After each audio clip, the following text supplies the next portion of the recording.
Everyone, my name is Mukul Sharma और मैं आप सभी का स्वागत करता हूं अपनी फिजिक्स सीरीज में, जिसमें हम डिस्कशन करने वाले हैं एक बेहतरीन क्वेश्चन के बारे में जो कि क्लास में सीबीएसई से लिया गया है। क्वेश्चन क्या कह रहा है, क्वेश्चन के बारे में डिस्कशन करते हैं। क्वेश्चन कह रहा है आपका a ray of light is incident making an angle of 35 degree with a plane mirror, what is angle theta. यानी कि प्रकाश की एक किरण जो कि समतल दर्पण पर क्या हो रही है, 35 डिग्री एंगल पर क्या हो रही है, इंसिडेंट हो रही है। ठीक है, हमें एंगल थीटा क्या करना है, निकालना है।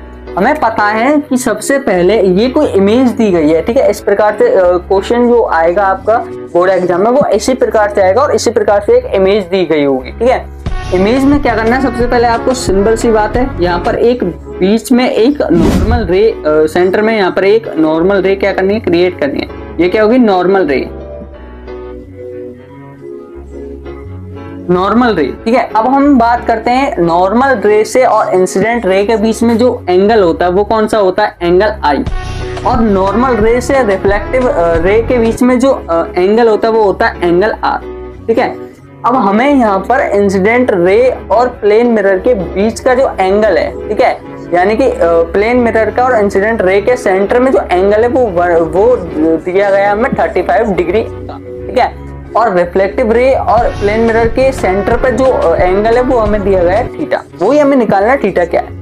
उससे पहले उस थीटा को निकालने से पहले हमें सबसे पहले इंसिडेंट रे और नॉर्मल रे के बीच में जो एंगल आई है, इंसिडेंट एंगल जो आई है उसको क्या करना है, निकालना पड़ेगा। और नॉर्मल रे और रिफ्लेक्टिव रे के बीच में जो एंगल आर है उसको क्या करना पड़ेगा, निकालना पड़ेगा। तो सबसे पहले हम एंगल आई को निकालते हैं। एंगल आई, यहाँ पर कोई भी क्वेश्चन सॉल्व करने से पहले यहाँ पर लिखते हैं सॉल्व। ठीक है, किसी भी क्वेश्चन को सॉल्व करने से पहले सॉल्यूशन के साथ में, सॉल्व के साथ में स्टार्ट करते हैं। अब यहाँ पर हमें एंगल आई क्या करना है, निकालना है। ठीक है, एंगल आई किस प्रकार से निकलेगा, अब आपको पता है नॉर्मल रे की और मिरर से बीच में जो एंगल बन रहा है वो कितना है, 90 डिग्री का। कितना, 90 डिग्री का। ठीक है, कितना है, 90 डिग्री का, 90 डिग्री का। अगर हम 90 डिग्री को -35 डिग्री कर दें तो एंगल आई निकल आएगा। 90 डिग्री को -35 डिग्री कर दें तो क्या मुकुल भैया एंगल निकल ही आएगा। जी हाँ, बिल्कुल निकल ही आएगा। निकाल के देखो कितना निकल के आ रहा है, यहाँ पर निकल के आ रहा है 55 डिग्री।